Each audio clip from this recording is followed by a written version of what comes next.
mulai berpikir keras. Anya.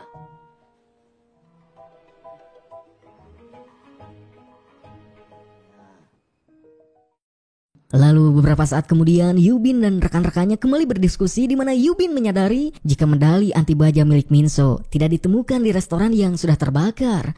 Namun saat Yubin ke rumahnya, ia mendapati medali tersebut seolah-olah Minso mengetahui jika restorannya akan terbakar. Bahkan pernyataan Minso pun membuat Yubin curiga yang seharusnya menanyakan tentang pelakunya, malah menanyakan tentang pembakarannya. Namun Jung Ryuk yang tidak terima mendengar sang sohib dituduh seperti itu kembali membuatnya kesal. Keesokan harinya, karena Jung Ryuk yang selalu terbawa emosi dalam kasus tersebut, membuat Yubin pun mengeluarkan Jung Ryuk dari penyelidikannya. Beberapa saat kemudian diperlihatkan Jung Hwan dan Tan Sik yang sedang mencari tahu tentang Minso kepada para tetangganya yang kini sedang ada di sana. Yang mana si nini tetangga memberitahukan jika Minso terlilit hutang pada Koshipa dan itu sangat banyak. Sedangkan di sisi lain Minso pun sedang mencari informasi kepada polisi asuransi yang juga mendapati jika ayah Hyoju yaitu Minso terlilit hutang dan berspekulasi jika Minso melakukan pembakaran tersebut untuk membayar hutang kepada Koshipa dengan uang asuransi tersebut. Sementara itu Jung Ryuk terlihat galau dan memikirkan kasus tersebut. Tapi di saat bersamaan ia mendapati pesan dari seseorang yang mengaku mengetahui informasi tentang Hyoju. Mendapati kabar tersebut membuatnya langsung mendatangi tempat tersebut yang ternyata bangunan kosong. Akan tetapi beberapa saat kemudian muncullah reng-rengan pria yang memakai masker, membuatnya menyadari jika dirinya telah dijebak dan ternyata itu merupakan ulahnya Jung Hyun. Reng-rengan tersebut pun kemudian mencoba menyerang Jung Ryuk hingga akhirnya pergelutan pun dimulai. Namun beberapa saat kemudian mereka pun kewalahan oleh Jung Ryuk sehingga Jung Ryuk pun dapat menangkap Jung Hyun. Setelah itu terlihat Jung Ryuk yang sedang dilema sambil menaiki kereta kuda yang ternyata ia telah mendapati informasi dari Taesung yang juga sohibnya di pelatihan tinju. Taesung memberitahukan jika Minso telah terlilit hutang sampai meminjam uang kepada Taesung, membuat Taesung pun mencari tahu tentang Minso dan mendapatkan kabar jika Minso melakukan investasi uang kripto di mana hal itu terjadi sebelum kebakaran restoran. Singkatnya, malam pun kembali poek. Kita pun kemudian diperlihatkan Jung Ryuk yang memberi Minso sebuah kotak yang ternyata berisi ATM miliknya dan bermaksud membantu tagihan rumah sakit Hyoju. Setelah itu Jung Ryuk pun menemui Yubin di ruangannya dan memberikan sebuah berkas lalu mengatakan jika itu adalah bukti jika Minso terlibat dengan investasi kripto yang ternyata dirinya memutuskan untuk membantu penyelidikan Yubin. Yubin yang sudah mendapatkan rekaman CCTV kemudian ia pun memeriksanya semalaman, membuat Yubin membawa Jiwon ke kantor dan di saat itu terjadi sang kapten menyuruh Minso untuk menginterogasinya. Pada awalnya Jiwon hanya terdiam saja, namun beberapa saat kemudian membuat Jiwon pun menceritakan ternyata ia yang merasa ingin membantu Minso karena ia merasa berhutang budi terhadap kebaikan Minso kepadanya. Dan di mana tepat sebelum kebakaran terjadi, Minso sang pelatih sekaligus bosnya datang kepada Jiwon saat keadaan mabuk. Ia pun yang melihat raut wajah sang bos yang terlihat banyak masalah kemudian menanyakan keadaannya dan mengatakan jika dirinya akan membantu apapun yang diminta oleh sang bos.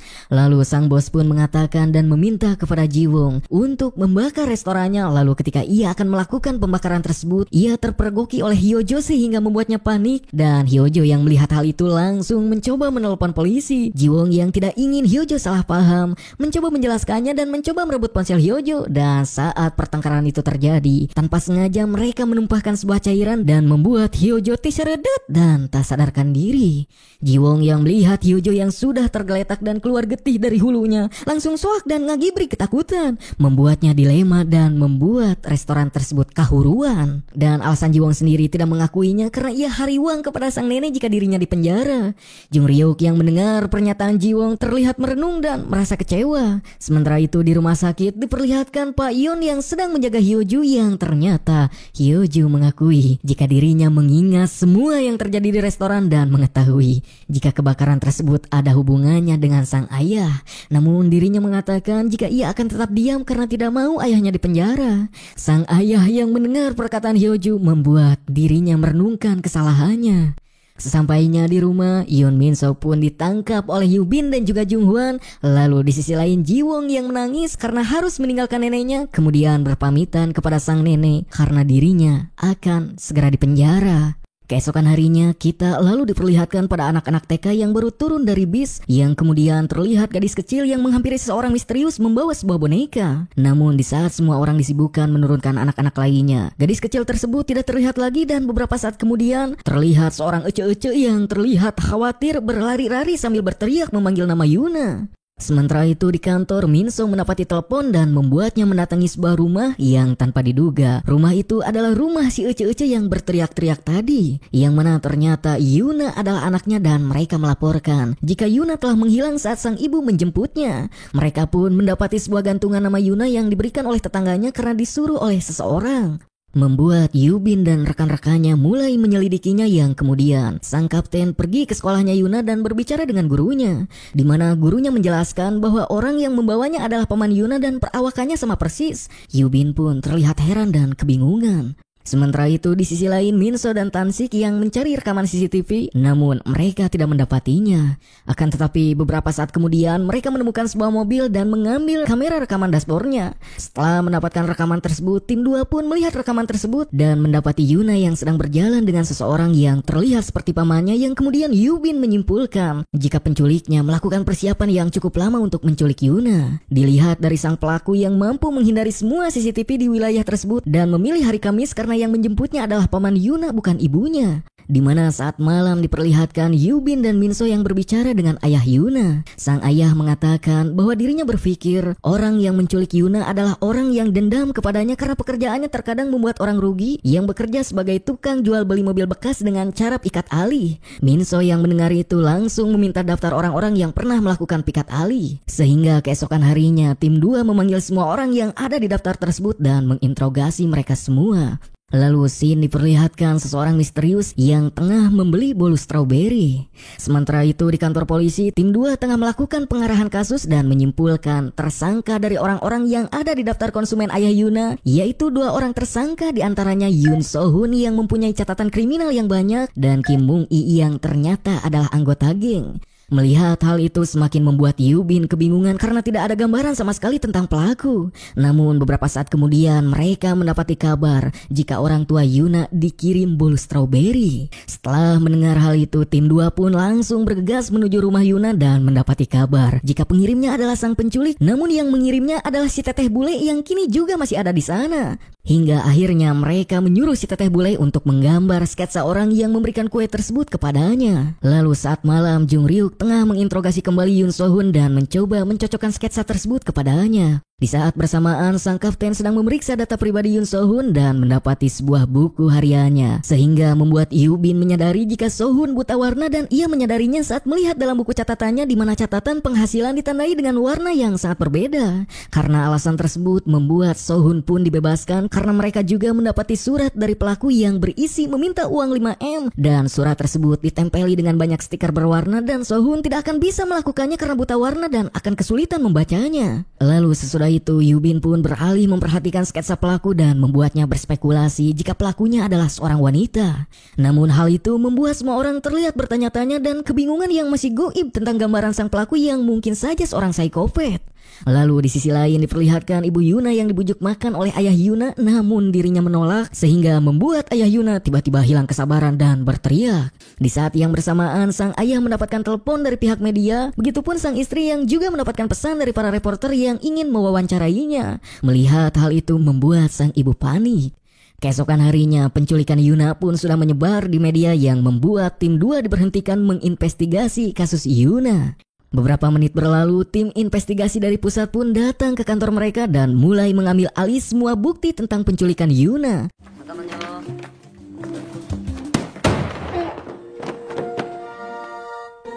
Scene kemudian beralih pada Yubin yang sedang memeriksa data pribadi ayah Yuna yaitu Choi Yongjin, di mana ia mendapati jika Yongjin saat SMA terlibat kasus kekerasan dan kejadian tersebut sampai dilaporkan kepada polisi. Sehingga keesokan harinya Yubin pun pergi dengan Minso ke acara reuni SMA Yongjin dan menyamar sebagai teman angkatannya untuk mendapat informasi dari teman-temannya Yongjin. Beberapa saat kemudian Yubin pun menanyakan tentang Yongjin dan membuat salah seorang temannya mengatakan tentang seseorang yang bernama Changsu. Namun hal itu terhenti ketika Yubin dan Minso yang merasa terintimidasi karena teman-teman Yongjin mulai menyadari jika mereka berdua terlihat asing.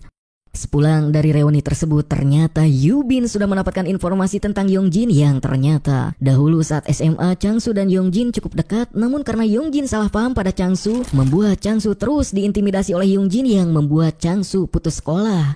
Namun hal itu tidak menghentikan Yongjin, bahkan di luar sekolah pun Yongjin terus mengintimidasi Changsu sehingga ada insiden saat Yongjin dan para antek-anteknya mengejar Changsu yang membuat Changsu jadi tertabrak dan semenjak saat itu tidak ada yang tahu kabar tentang Changsu.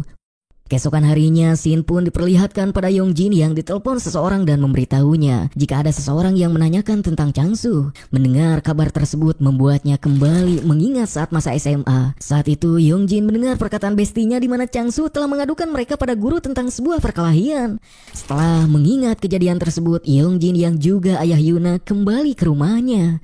Namun saat sampai di depan pintu, Yongjin mendapati sebuah kantong berisi gulungan putih yang dibentuk seperti boneka dan dilumuri dengan warna merah yang terdapat surat di dalamnya. Yongjin yang melihat hal itu terlihat frustasi dan bertanya-tanya siapa dalang dari semua itu. Lalu kemudian di sisi lain diperlihatkan Yubin yang kini sudah menerima surat tersebut yang menyatakan jika Yuna ingin bebas, maka orang tuanya harus membayar 2 kali lipat.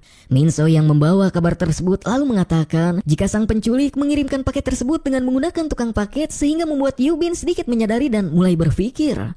Shin pun lalu diperlihatkan Yuna yang sedang tertidur pulas yang entah berada di mana. Sementara itu tim pusat sedang melakukan pengarahan kasus yang sama sekali belum ada kemajuan. Kemudian diperlihatkan tim 2 yang diam-diam berdiskusi dan mencoba mencari tahu tentang keberadaan Lee Changsu. Diperlihatkan Tansik yang menghubungi sang kapten di mana ia memberitahukan jika Lee Changsu telah innalillahi 3 tahun yang lalu dan mempunyai kakak yang bernama Lee Mi-jong. Beberapa saat kemudian Jung Hwan menghubungi Yubin dan memberitahukan jika dirinya sudah berada di rumah kakaknya Changsu yaitu Lee Mi-jong. Namun si ibu gegedug rumah tersebut mengatakan jika Mi-jong telah pergi dari rumahnya dan juga pernah bekerja di restoran dekat rumahnya. Saat bersamaan Jung Ryuk yang juga berada di rumah Mi-jong kemudian menemukan sebuah obat dan menugaskan Tansik untuk memeriksanya. Sesudah itu kemudian Jung Ryuk dan Jung Hwan pergi ke restoran tempat dahulu Mi-jong bekerja. Di sana mereka mendapati informasi jika Mi-jong menghabiskan masa mudanya untuk membiayai kehidupan dirinya dan sang adik Lee Changsu. Namun Mi-jong menjadi kesulitan semenjak Changsu innalillahi, bahkan membuatnya sering halu dan sakit-sakitan dan membuatnya harus dirawat di rumah sakit selama beberapa bulan. Jung Ryuk yang mendengar hal itu kemudian memperhatikan sekitar dan mendapati banyak sekali CCTV. Lalu kemudian tim 2 pun berkumpul kembali di mana Minso mengatakan jika Lee Changsu mengalami koma setelah tertabrak dan Lee Mi-jong lah yang merawatnya. Namun saat Changsu innalillahi, Mi-jong mengalami gangguan kegelisahan, depresi, kesepian, serangan panik dan selalu halu serta overthinking memikirkan si dia yang tak kunjung ada. Sampai-sampai Changsu harus dirawat di rumah sakit. Setelah itu sang kapten menanyakan tentang CCTV di restoran. Namun Jung Ryuk dan juga Jung Hwan tidak mendapatkannya karena sang pemilik tidak mengizinkannya. Dan di saat bersamaan tiba-tiba ada seseorang yang mencari Jung Ryuk yang ternyata itu adalah si ibu pemilik restoran tersebut yang membawa flashdisk berisi rekaman CCTV restorannya. Beberapa saat kemudian mereka pun memeriksa CCTV bersama-sama dan membandingkan video sebelumnya dengan video restoran. Akan tetapi mereka tidak melihat kemiripan di antara keduanya. Namun sang kapten tiba-tiba meyakini jika mereka adalah orang yang sama karena memiliki cara berjalan yang sama dan memberikannya kepada KCSI untuk menganalisis cara berjalan dalam kedua video tersebut, di mana KCSI adalah tempat analisis TKP. Keesokan harinya Yubin pergi ke KCSI untuk mendapatkan hasilnya yang kemudian si bapak peneliti mengatakan jika ada kemungkinan 60% gaya berjalannya cukup mirip, bahkan tulang belakangnya pun hampir mirip. Membuat Yubin terus berpikir keras. Lalu kemudian si bapak peneliti mengatakan jika Yubin tidak perlu melakukan penyelidikan tentang penculikan lagi karena tim pusat telah menemukan tersangka penculikan tersebut dan menyatakan Yoon So-hun sebagai tersangka. Yang mana mereka berasumsi seperti itu karena mendapatkan sidik jarinya dari surat ancaman. Namun Yubin yang mendengar hal itu terlihat heran, seakan-akan sudah mengetahui siapa pelakunya. Diperlihatkan juga tim pusat yang dibantu oleh tim SWAT yang akan melakukan penangkapan Yoon So-hun menuju tempat tinggalnya. Namun di sisi lain Jung Hwan pun juga menuju ke rumah si Ece Mi-jong dan menyamar sebagai pegawai kesehatan yang harus mendisinfektan rumahnya. Saat Jung Hwan yang sudah masuk ke rumahnya, ia pun mulai menyadari jika wanita tersebutlah yang menculik Yuna karena mendapati foto Yuna yang ada di meja. Namun tanpa Jung Hwan sadari, Choi Mi-jong sudah melihat pistol yang ada di sakunya, membuatnya kemudian tahu niat Jung Hwan datang ke sana. Hingga beberapa saat kemudian ia pun memukul hulu Jung Hwan terus menerus sampai Jung Hwan pun tak sadarkan diri. Si Ece yang sudah merasa jika dirinya sedang terancam kemudian pergi melarikan diri membawa Yuna.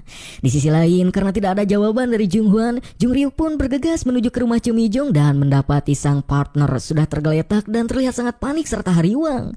Namun Jung Hwan yang baru setengah sadar langsung mengatakan untuk mengejar sang pelaku dan juga Yuna. Sementara itu Choi Mi-jong yang terlihat gurung-gusu menaiki mobilnya untuk mencoba kabur, akan tetapi di saat yang tepat Jung Ryuk pun datang dan mencoba menghentikan mobilnya. Namun Choi Mi-jong yang ketakutan tidak bisa mengendalikan mobilnya dan Yuna yang menyaksikan hal itu hanya bisa menangis ketakutan. Choi Mi-jong pun kembali menginjak gasnya untuk menggeber mobilnya, namun sayang mobilnya tidak maju-maju yang ternyata hal itu terjadi karena Jung Ryuk yang tidak menyerah mengangkat mobilnya.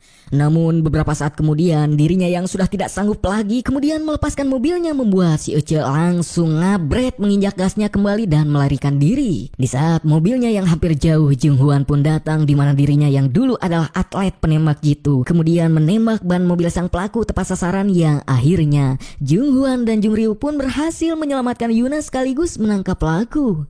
Hingga saat malam diperlihatkan Yubin yang tengah menginterogasi si Ece Mi-jong. Si Ece yang kini sudah pasrah kemudian menceritakan semuanya karena menurut si Ece sebelum penculikan itu ia lakukan, ia tanpa sengaja melihat Young-jun yang terlihat bahagia bersama keluarganya. Dan melihat hal itu membuat amarah Mi-jong tak tertahankan dan tidak terima setelah apa yang menimpa adiknya yang koma selama 13 tahun yang kemudian innalillahi. Begitupun kedua orang tuanya yang juga innalillahi karena syok setelah kecelakaan yang menimpa Changsu sehingga membuat kehidupannya hancur, yang merasa jika dunia tidak adil. Dan di saat itu terbesitlah ide untuk merencanakan sebuah penculikan yang ternyata sebelum penculikan dilakukan ia terus-menerus mengikuti Yuna setiap hari dan mengetahui kapan waktu yang tepat untuk menculik Yuna. Hingga akhirnya pada hari Kamis, Mi-jong menyamar sebagai pamannya sehingga membuat Yuna menyangka jika itu pamannya. Yang ternyata rencana Choi Mi-jong yang sebenarnya adalah dengan melakukan tindakan mempateni dirinya sendiri bersama dengan Yuna. Namun semakin hari ia melakukan hal tersebut membuatnya sadar dan prihatin terhadap Yuna dan mulai berpikir bahwa Yuna tidak memiliki salah apapun. Si Ece yang mengakui hal tersebut terlihat frustasi dan terus menangis. Lalu beberapa saat kemudian orang tua Yuna pun datang dan melihat Choi Mi-jong yang telah ditangkap. Namun Young-jun kemudian berlutut meminta maaf kepada si Ece. Mendengar pernyataan Young-jun membuat si Ece menangis kembali terseduh-seduh. Keesokan harinya tim pusat akhirnya meninggalkan kantor Songwon, di mana hal itu sekaligus membuat tim 2 senang karena mereka telah berhasil menyelamatkan Yuna. Singkatnya, malam pun poek, di mana kita diperlihatkan seorang pria yang sedang berjalan di bawah jalanan yang begitu gelap. Lalu beberapa menit kemudian dalam keadaan gelap, ia melihat seseorang yang sedang tergeletak, membuatnya penasaran dan menghampirinya. Namun saat melihatnya dari dekat disertai dengan lampu yang menyala, dirinya begitu shock dan jatuh, yang ternyata orang yang tergeletak tersebut keadaan wajahnya sudah tawewo disertai darah. Keesokan harinya tim 2 yang sudah mendapatkan kabar tersebut sudah berada di lokasi, yang ternyata korbannya adalah ayah dari kenalan Tansik. Di saat Yubin mencoba memeriksa korban tersebut, Eun Kyung pun menghampiri Yubin lalu mengatakan jika wajahnya sudah hancur karena pukulan benda tumpul yang dilakukan berkali-kali.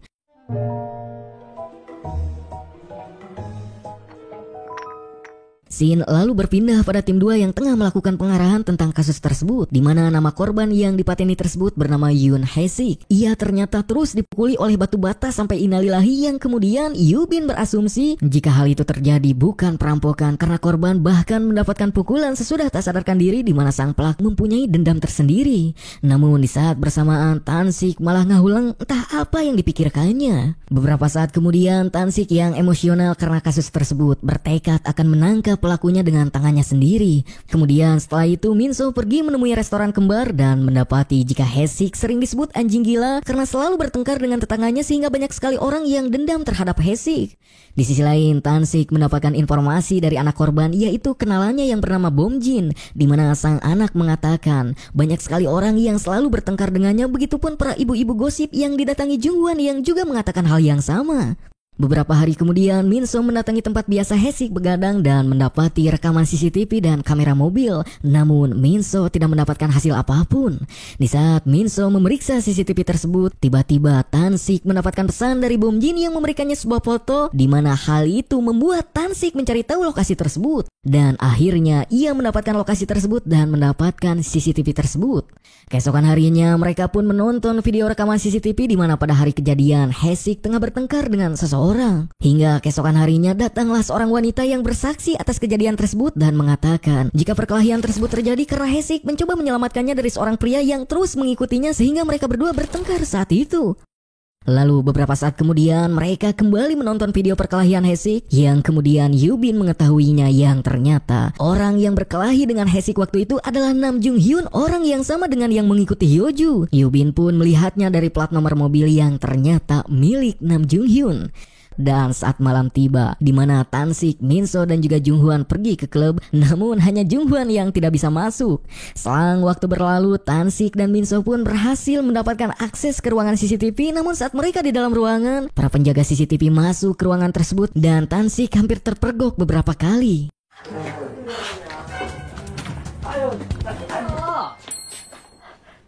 Scene kemudian diperlihatkan tim 2 yang tengah berkumpul memeriksa CCTV klub tersebut yang didapatkan Minso. Mereka terus memperhatikan rekaman tersebut dan mendapati seorang bandar narkoba yang disebut Barley.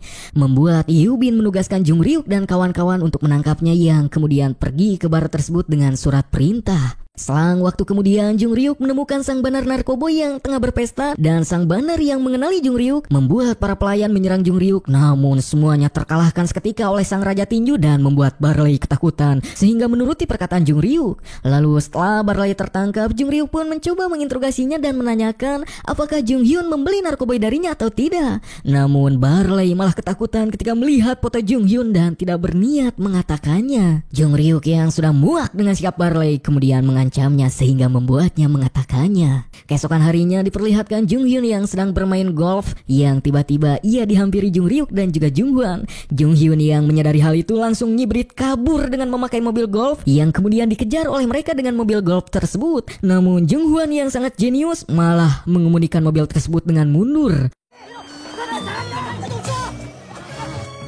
Walaupun Jung Hyun yang sudah berhasil meninggalkan mereka berdua tanpa diduga, sang kapten tengah menunggunya di depan dan langsung meringkus Jung Hyun. Lalu Jung Hyun yang sudah ditangkap kini sedang diinterogasi oleh Jung Ryuk dan Jung Hwan yang kemudian memperhatikan foto Yoon Haesick. Akan tetapi penyelidikan tersebut tidak membuahkan hasil, membuat sang kapten pun menghentikan sebentar penyelidikannya.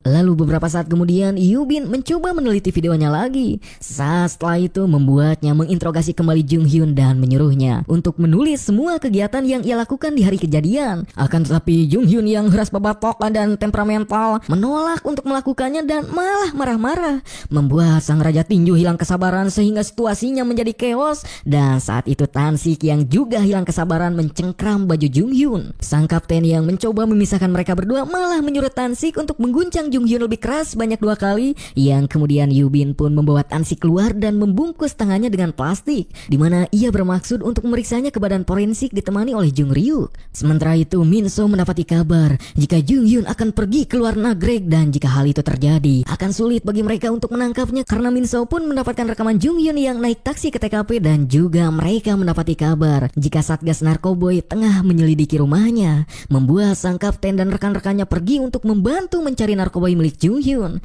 Sesampainya di sana mereka mendapati sebuah anjing pelacak untuk mencari narkoboy tersebut. Namun selang waktu berlalu para anjing tidak menemukan apapun sehingga Yubin berbicara kepada Tansik dan menyuruhnya untuk mengeluarkan jutsu penciuman hidung Tansik. Hingga akhirnya Tansik pun melakukannya, namun karena beberapa menit telah berlalu dan Tansik hampir kehilangan cakra jutsu penciumannya, ia pun tidak menemukan apapun. Tansik yang terlihat sudah menyerah kemudian teringat akan perkataan sang kapten yang memuji dirinya tentang indera penciumannya yang sangat tajam, membuat dirinya pun kembali mengumpulkan senin mode dengan fokus mencium bau tersebut. Hingga akhirnya ia pun menemukan sebuah bau yang berasal dari kamar mandi dan akhirnya menemukan sebuah gelas dengan beberapa obat di mana di dalamnya terdapat narkoboy. Setelah itu kemudian Yubin mendapatkan telepon dari Eun Kyung di mana ia memberitahukan hasil pemeriksaan yang didapat dari tangan Tansik bahwa serat yang ada di kuku korban atau Haesick sama dengan serat yang ada di tangan Tansik, di mana serat tersebut cocok dengan mantel yang dipakai Jung Hyun yang pada hari kejadian, begitupun dengan mantel saat ia diinterogasi, dan hal tersebut bisa jadi bukti langsung untuk menangkap Nam Jung Hyun. Yubin dan kawan-kawan lalu bergegas untuk menangkap Jung Hyun. Di dalam mobil sang rekan terlihat bertanya-tanya karena hanya dengan mencengkram kerah membelah bajunya tiba-tiba bisa menjadi bukti yang kemudian Yubin pun menjelaskan jika setiap kontak itu pasti meninggalkan jejak dan setiap perasaan pasti menimbulkan rasa kasih sayang. Kemudian kita pun diperlihatkan kejadian saat awal mula pertengkaran Jung Hyun dengan Hae-sik. Awalnya Hae-sik mencoba menyelamatkan seorang wanita yang terus dipaksa oleh Jung Hyun untuk ikut bersamanya. Namun Jung Hyun yang heras babatok terus mencoba mengejar wanita tersebut. Begitupun Hae-sik yang tentu menghentikan Jung Hyun, membuat Jung Hyun pun kehilangan kesabaran dan mereka pun bertengkar.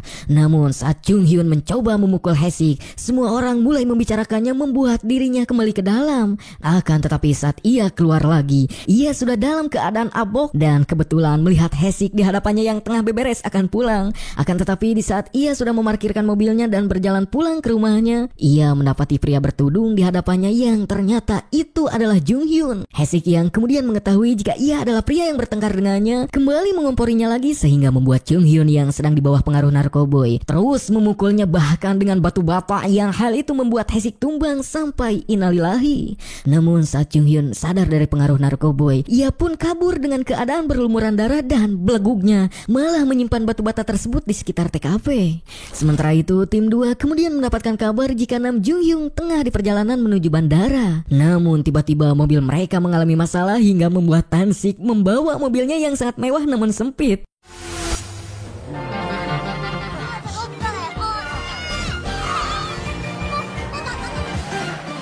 Selang waktu berlalu, tim 2 pun berhasil mengejar Jung Hyun, namun yang bisa keluar hanyalah Tansik, sedangkan mereka kakak riweuh terus pas sedak dan tidak bisa keluar. Jung Hyun pun terus berlari dan mencoba melarikan diri, yang kemudian akhirnya Tansik pun berhasil meringkusnya.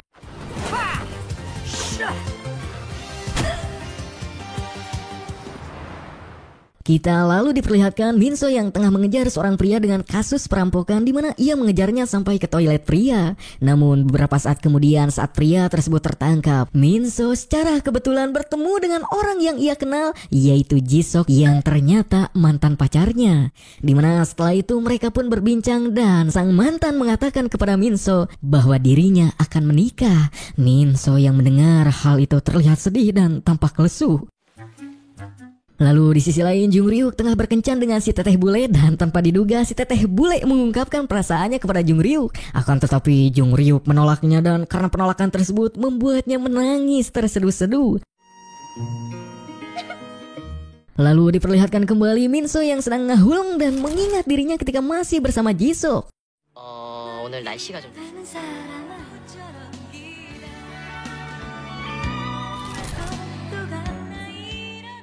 Kemudian scene beralih kepada Jung Hwan yang tengah melakukan pengarahan kasus perampokan. Namun Jung Ryuk dan Minso malah ngahuleng dan terlihat galau, dan sang kapten yang tidak menyadari hal itu menanyakan kepada mereka berdua tentang kasus kekerasan dalam pacaran. Minso pun tidak menjawabnya dan malah ngahuleng sehingga sang kapten memerintahkan mereka berdua untuk menulis surat permintaan maaf.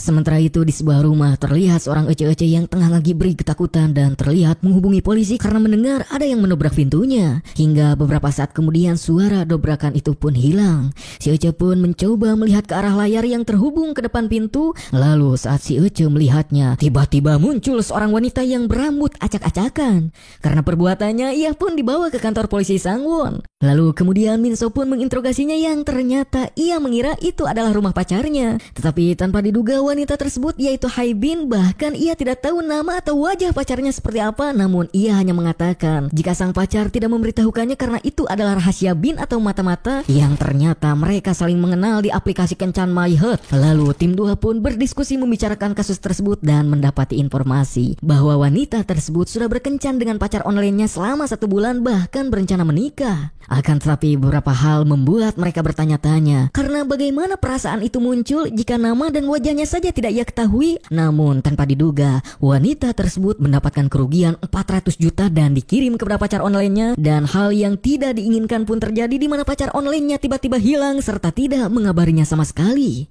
Yubin pun mengatakan jika itu adalah penipuan berkedok asmara, di mana mereka juga mendapatkan bukti sebuah video dan membawa secepatnya kepada Eun Kyung, di mana Eun Kyung menjelaskan jika video tersebut adalah deepfake atau video yang dimanipulasi dengan AI sehingga terlihat mirip, yang ternyata Eun Kyung mempunyai video yang sama namun dengan pakaian yang berbeda, di mana penipuan tersebut bukan hanya terjadi di Sangwon tapi di tempat lain pun terjadi.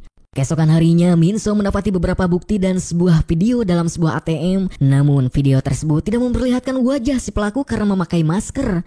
Yubin yang sangat teliti pun melihat ada sebuah tato di tangan kanannya yang berbentuk panda dan menyadari jika pelaku mengambil uangnya bukan dari ATM yang ada di bank, tapi dari ATM yang ada di Toserba atau dekat pasar. Dan ia pun memulai kembali penyelidikan dan mengawasi ATM yang biasa pelaku datangi. Lalu scene diperlihatkan Jung Ryuk dan Tansik yang sedang menyamar dan membagikan brosur, sementara di sisi lain, Jung Hwan menyamar menjadi pastor dan Minso menyamar menjadi tukang minuman. Sementara itu di tempat lain, Yubin tengah menemui kepala polisi yang secara kebetulan mendapati dua orang tamu yang ternyata mereka adalah seorang profiler dan juga seorang reporter. Tujuan mereka berdua menemui Yubin ingin meliput secara langsung kasus penipuan berkedok asmara. Kemudian setelah itu Yubin pun mengajak mereka berdua ke kantornya dan beberapa saat kemudian tim 2 mengadakan rapat dan membahas kasus tersebut disertai kamera yang merekam mereka. Namun para anggota tim yang sangat udik ketika dihadapkan dengan kamera malah terlihat gempur dan caper, pokoknya mah capruk. Tapi di sisi lain, Yubin dan Sim Hyun Woo sang profiler malah beradu argumen tentang kasus tersebut, membuat para anggota tim mengantuk dan merasa bosan karena tidak mengerti dengan apa yang mereka katakan yang ternyata mereka berdua adalah ihsan. Scene pun kemudian memperlihatkan Minso yang pulang bekerja bersama Hyunwoo. Di sana Minso yang mengetahui jika Hyunwoo adalah bestinya sang kapten kemudian menanyakan tentang kisah cintanya sang kapten. Hyunwoo pun mengatakan jika Yubin sangatlah berbeda ketika sedang jatuh cinta, sama seperti A.A. Bray, bahkan dulu pernah berencana menikah di Amerika. Keesokan harinya Tansik berhasil membuat akun di aplikasi My Heart yang kemudian membuat mereka mencari akun sang pelaku. Saat mereka menemukan akun tersebut, mereka pun berencana melakukan chattingan bersamanya. Chattingan pun berlangsung sampai malam hari dan pelaku meminta uang kepada Minso sehingga mereka berencana untuk menemui sang pelaku dengan membalas bahwa Minso lebih suka memberikannya secara langsung. Dan tanpa pelaku sadari, dirinya telah dijebak oleh para detektif dan keesokan harinya Minso tengah menunggu sang pelaku. Beberapa saat kemudian seorang pria menghampiri Minso dan mengatakan jika dirinya adalah teman pemilik akun My Heart yang disuruh mengambil uangnya. Namun Minso tidak memberikan uang tersebut dengan cuma-cuma. Pria tersebut pun kemudian mencoba merebut bungkusan uang tersebut, namun malah amburadul dan membuat borgol Minso juga terjatuh yang membuat pria tersebut pun menyadari jika Minso adalah polisi dan pria tersebut langsung melarikan diri. Namun Minso yang ambisius terus mengejar pria tersebut dan berhasil menangkapnya. Akan tetapi semuanya sia-sia karena pria tersebut adalah titahan sang pelaku yang membuat iklan di media sosial tentang pekerjaan tersebut dan pria tersebut belum pernah bertemu dengan sang pelaku, membuat semuanya berantakan karena sang pelaku sudah mengetahui jika dirinya sedang dicari oleh pihak polisi. Scene kemudian berpindah kepada Jung Ryuk yang sedang melakukan penyamaran dengan Minso sebagai gelandangan. Namun tanpa diduga, ia malah bertemu dengan sang mantan yang membuat sang mantan prihatin.